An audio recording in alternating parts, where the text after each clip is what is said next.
have made just shy of $1.4 million on Etsy in revenue, and my one main niche has brought me probably 70 to 80% of all of that revenue. So in today's video, I'm gonna share with you exactly how I found my main niche that has brought in majority of my sales, and my journey is not what you expect it's gonna be. This video is gonna be structured, so I'm kind of just winging this one. So sorry if it's a little bit over the place, but I haven't talked about this before, and I think it's so helpful for people to hear how I found my main niche because it's extremely different from other advice that I've heard online. When I started my store, I didn't know what I wanted to sell. I had heard of print on demand. I knew I probably wanted to do t-shirts and sweatshirts, but that was the extent of it. I had a whole bunch of different likes, different ideas. Was I going to do yoga stuff? Was I going to do music festival stuff? I did not know. And I had heard online so many times that you need to have a niche to be able to sell e-commerce online. I had started first with the positivity niche. At that time, I was really big into self-help books and I wanted to make that my thing. So I started listing a whole bunch of positivity and self-love t-shirts on Etsy, and it just was not working out for me. So then I had heard Mother's Day was doing really well. It was coming up. So I started listing some Mother's Day products. That also did not work out for me. So I listed some cat products because I love cats, and maybe that was going to be my niche. Still did not really work out for me. And then I started listing breathwork products. I was really into breathwork, kind of fallen off lately, but breathwork and ice bath things were my jam back then. So I started creating a few products surrounding breathwork, and that was my first selling niche. I had a few sales on one design I had made, which made me think, oh my goodness, this is my niche. I'm gonna start creating a whole bunch of different breathwork products. And it worked to an extent. It was my only selling niche. I had a bunch of designs in there. Only really one of the designs was kicking off. But the problem was, and I realized this later, that the breathwork niche wasn't that big. At least not many of them were buying t-shirts. But I was doing research on Etsy and I noticed people were making killer sales across other niches. So I tried doing teacher niches. I tried doing mama shirts. But again, those ones didn't really work out for me. I didn't really understand how to sub niche down, and I was just trying to throw things at the wall. And at this point, I was starting to get really frustrated because I did not have my niche. I did not know what I wanted to focus on. A few times I had thought I had found my niche to focus on, just to realize that my niche wasn't that big. And so I was feeling very defeated because my store just had a whole bunch of random products in it. I loved travel, so I thought travel products would do extremely well. So I started adding traveling shirts, traveling sweatshirts. I tried a few different other products, and I was actually lucky to start making sales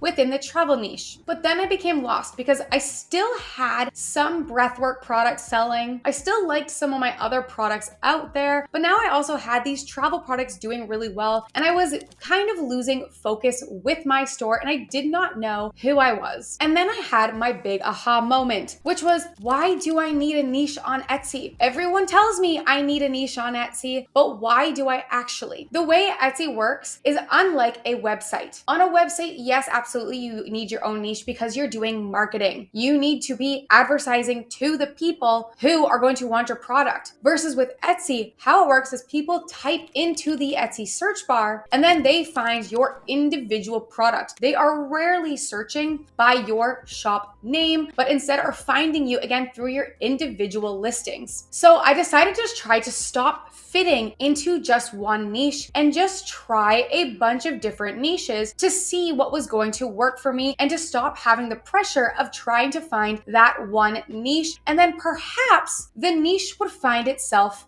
for me. The thing though to make this work is you do need focus on either niche or product, just because trying to focus on a bunch of products with a whole bunch of niches is going to be extremely overwhelming. So I found the product that was working for me, which was t-shirts and sweatshirts, but I would even just highly recommend focusing on one, and that way you can learn and master the mock-ups, the SEO, the designing, for that specific product and finding ways to just apply it to many different niches. So in the beginning, my store was extremely not niche down. I had a whole bunch of products under a whole bunch of different sections, pretty general shop name and shop title, but I was finding as long as I was sticking to a product or two and I was niching down in product, I had the ability to focus and test many different niches in my store. And when it came to doing niche research, a lot of the times, yes, I would research to make sure a niche had high search, low competition, but a lot more of the time, I will be honest, I just thought of a niche. I knew it was something that I would buy or that I'm passionate about, and I figured why not list it and test it? Because I don't have a specific niche in mind in my store, I'm open for this different testing. And a lot of my designs that I found came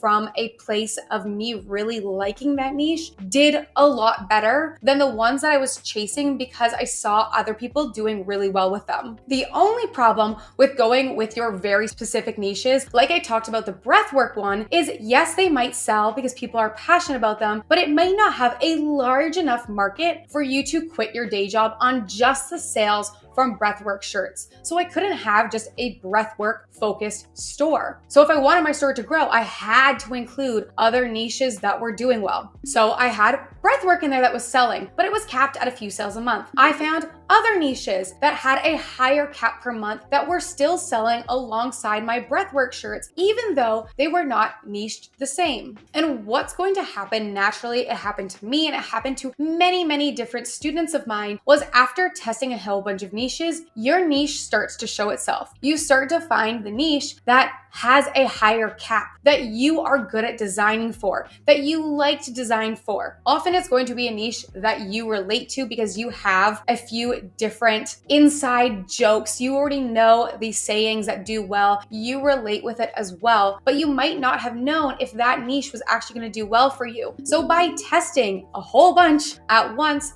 you're going to start to find the one that maybe you want to focus on that is having history of doing well for you. So after I found that main niche of mine that had a larger cap, there was a lot of buyers, I was doing really well in it, I was getting bestsellers in there, I started to just focus my research and my time to growing in that niche. But still, what I do in my store is I am not solely one niche. I still count myself as a general store because I still have a whole bunch of unrelated niches in my store that sell, either because they're selling due to a holiday or it's just a trend doing well right now. And if I find a new idea and it's not in my niche, I still list it in my Etsy store. And I have had bestsellers in the past year or so that have not been relevant to my store or my store name at all. And you might be saying, well, when someone goes to my store, how are they going to find anything relevant? Well, again, that's the best part and why I love Etsy is because, say for example, someone found you through a mama shirt. For example, here, they found you through a mama shirt. They want to check out other products that you have. They're going to click onto your name here and then scrolling down, all the featured items and all the items that you see are actually sorted by relevance to what you already clicked to find that store. You can see here that this store